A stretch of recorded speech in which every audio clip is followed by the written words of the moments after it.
Right तो अभी तक हम लोगों ने ये समझ लिया है कि किस तरीके से हमारा सिम्पोर्टर जो है वो एक सेकेंडरी एक्टिव ट्रांसपोर्ट कहला रहा है और किस तरीके से मूवमेंट हो रहा है।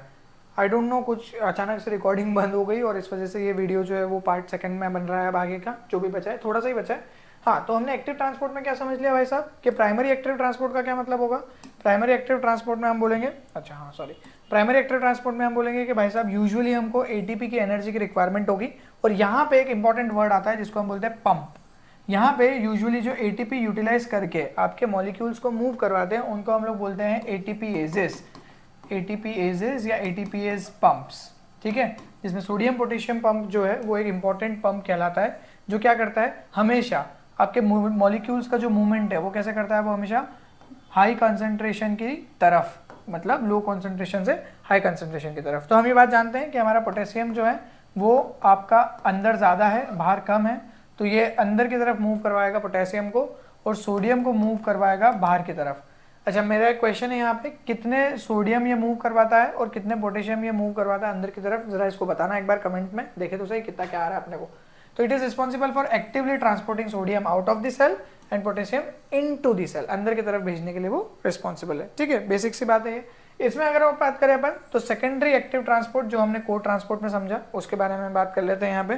ठीक है, तो इसमें अगर अपन चलें तो हमने ये चीज समझी कि जो एनर्जी आपके प्राइमरी एक्टिव ट्रांसपोर्ट से बनती है, अब यूजुअली एटीपी यूज होता है, जरूरी नहीं है, क्यों, क्योंकि अभी हमने देखा कि जो सोडियम के मूवमेंट से एनर्जी रिलीज हो रही है वो एनर्जी को हम यूज करेंगे ग्लूकोज को मूव करवाने के लिए। ठीक है, तो सोडियम किधर मूव हो रहा था, अंदर की तरफ, हाई कंसंट्रेशन से लो कंसंट्रेशन की तरफ, और ग्लूकोज किधर मूव हो रहा है, ग्लूकोज भी अंदर की तरफ मूव हो रहा है लेकिन वो लो कंसंट्रेशन से हाई कंसंट्रेशन की तरफ मूव हो रहा है। ठीक है, दिस इज योर ग्लूकोज, ये ग्लूकोज का ग्रेडियंट है और ये सोडियम का मूवमेंट है। बात समझ में आ रही है।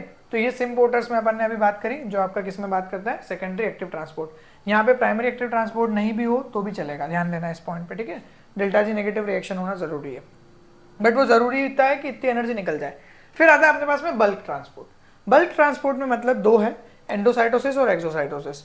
एंडोसाइटोसिस की अगर अपन बात करें तो इसमें हम बोलते हैं कि बड़े पार्टिकल्स को जो सेल होती है या फिर लिक्विड्स को, हर बार पार्टिकल सॉलिड नहीं होता है, कई बार लिक्विड भी हो सकता है, उसको वो एनगल्फ कर ले, तो ये एंडोसाइटोसिस होता है। जैसे यहाँ पे ये एक बड़ा सा पार्टिकल है अपना, सेल ने क्या किया, यहाँ पे एक स्ट्रक्चर बनाया, इस स्ट्रक्चर को कहा जाता है केवियोली, इट इज नोन एज केवियोली।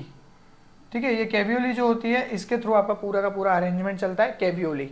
ढंग से स्पेलिंग लिख देता हूँ, ऊपर लिख देता हूँ, केवियोली। ठीक है, केवियोली बनती है और ये प्लाज्मा मेम्ब्रेन की पूरी क्या होती है, आपका ऐसे इन्वेजिनेशन होता है, इसके थ्रू ये प्लाज्मा मेम्ब्रेन इस तरीके से वेसाइकल बनाती है और इसके थ्रू आपका पूरा मूवमेंट चलता है। ठीक है, जैसे फेगोसाइटोसिस हो गया, जहाँ पे आपका व्हाइट ब्लड सेल्स जो है वो बैक्टीरिया को या किसी भी पैथोजन को इनगल्फ कर लेती है। फिर होता है एक्सोसाइटोसिस, जब सेल कुछ बाहर निकालती है।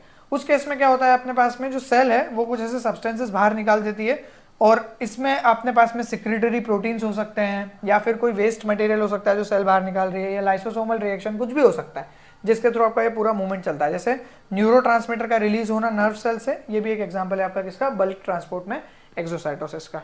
इसमें और आगे अगर अपन बढ़ते हैं तो और भी कुछ चीजें देख सकते हैं, जैसे आयन चैनल्स के बारे में अपन ने बात करी। चैनल्स किसको बोलते हैं अपन, जो आपके किसी स्पेसिफिक मूवमेंट पे या तो खुले या बंद हो, तो इंड्यूस्ड चैनल होते हैं और कुछ होते हैं लीकी चैनल्स। ठीक है, लीकी चैनल्स, और उसके बारे में थोड़ी सी बात कर लेते हैं। जैसे देखो, प्रोटीन्स जो चैनल को बनाते हैं वो क्या करते हैं, आपके स्पेसिफिक आयंस को मूव कराने में मदद करते हैं। ठीक है, इसलिए हम बोल रहे हैं इसको चैनल जो इसको मूव करेगा, लेकिन स्पेसिफाई होगा ये। एग्जाम्पल के तौर पे जो वोल्टेज गेटेड सोडियम चैनल होते हैं जिसको हम लोग VGSCs बोलते हैं, ये रिस्पॉन्सिबल होते हैं आपके नर्व सेल में, जिसकी वजह से वो सोडियम आयन को अंदर आने देते हैं और इस वजह से आपका पूरा का पूरा एक्शन पोटेंशियल जनरेट होता है। जैसे यहाँ पे देखो, ये लिगेंड गेटेड चैनल है। लिगेंड गेटेड चैनल का क्या मतलब होगा कि जब इसके ऊपर कोई लिगेंड आके जुड़ेगा, जैसे इस केस में न्यूरोट्रांसमीटर आके जुड़ेगा तो ये ओपन होंगे, ये न्यूरोट्रांसमीटर अगर हट गया तो ये क्लोज हो जाएंगे। तो स्पेसिफिक स्थिति तो है, बट ये हमेशा सोडियम को ही अंदर भेजेंगे, ये बात ध्यान रखना है ना, ये सोडियम का न्यूरोट्रांसमीटर वाला चैनल है। फिर होता है मैकेनिकल गेटेड, कि अगर आपने यहाँ पे प्रेशर बहुत ज्यादा लगा दिया तो ये खुल जाएंगे, प्रेशर चला गया तो ये बंद हो जाएंगे। ठीक है, या उल्टा भी हो सकता है, प्रेशर लगने से बंद हो जाए या प्रेशर जाने से खुल जाए, ये भी पॉसिबल है।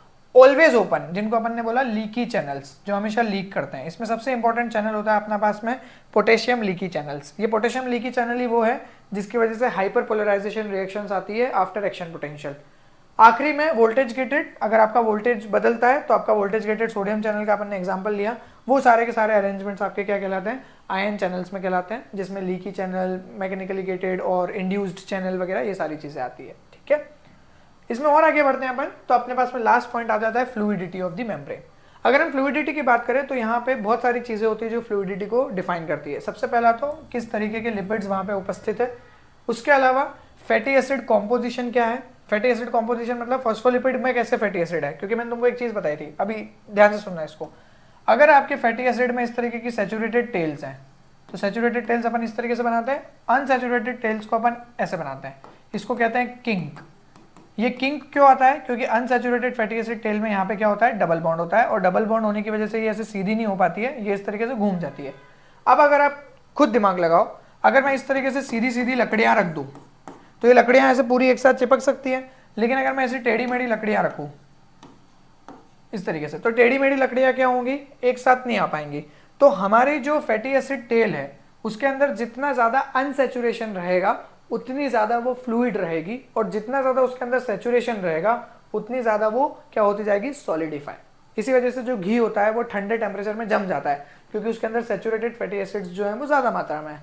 लेकिन जो आपका ये सरसों का तेल है ये क्यों नहीं जमता है, क्योंकि उसके अंदर अनसैचुरेटेड फैटी एसिड्स जो है वो ज्यादा है। लेकिन विस्कोसिटी में बदलाव आता है। अगर तुमने ठंडे सरसों के तेल को और गर्म सरसों के तेल को देखा होगा तो उसकी विस्कोसिटी में थोड़ा बहुत अंतर होता है। वो अंतर इसीलिए होता है क्योंकि आपकी जो चेन्स हैं, ये जो फैटी एसिड टेल्स है, ये पास में या दूर इस तरीके से होती रहती है। ठीक है, तो जो दो मेन कारण है आपके फ्लूइडिटी को डिसाइड करने वाले, वो क्या क्या है, आपके फैटी एसिड एक तो किस तरीके के हैं, सैचुरेशन अनसैचुरेशन कैसे मिल रहा है उनके अंदर, और एक चीज जो और होती है वो होती है इसकी चेन लेंथ।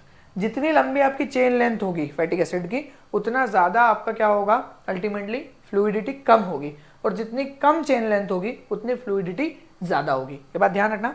तो चेन लेंथ से फ्लूइडिटी इनवर्सली प्रोपोर्शनल है, चेन लेंथ से फ्लूइडिटी इनवर्सली प्रोपोर्शनल है, और सैचुरेशन से भी आपकी इनवर्सली प्रोपोर्शनल है। ये छोटी सी बात अपने को ध्यान रखनी है बस। सैचुरेटेड फैटी एसिड पे आ जाता है अपन, तो सैचुरेटेड फैटी एसिड में कोई भी डबल बॉन्ड नहीं होता है, और क्योंकि उसके अंदर कोई भी डबल बॉन्ड नहीं होता है इस वजह से उसकी जो हाइड्रोकार्बन टेल्स होती है वो बहुत ज्यादा स्ट्रेट और रिजिड, बिल्कुल सीधी और कड़क होती है। मेम्ब्रेन की फ्लूइडिटी पे इनका सीधा सीधा इंपैक्ट ये होता है कि ये आपके सैचुरेटेड फैटी एसिड्स जो हैं ये क्या करते हैं, उसको मेम्ब्रेन को और ज्यादा रिजिड और उसकी फ्लूइडिटी को कम करते हैं। जैसा कि मैंने तुमको अभी एक्सप्लेन किया। पैकिंग जो होती है इसकी, ये पैकिंग यही वाली बात कर रहा हूं मैं, जो पैकिंग होती है इस वजह से ये बहुत ज्यादा चिपक जाते हैं एक दूसरे के, और जिस वजह से जो आपके मॉलिक्यूल्स है उनकी स्पेस जो है वो कम होती जाती है, और इस वजह से आपका मेम्ब्रेन जो है वो लेस परमिएबल हो जाती है दूसरे मॉलिक्यूल्स के लिए, और इसी वजह से हम बोलते हैं कि ये ज्यादा रिजिड हो गई है, जस्ट लाइक घी का एग्जाम्पल जो अपन ने लिया। अनसैचुरेटेड फैटी एसिड्स की अगर अपन बात करें यहाँ पे, तो अनसैचुरेटेड फैटी एसिड्स जो होते हैं उनके अंदर एक या एक से ज्यादा डबल बॉन्ड्स प्रेजेंट है।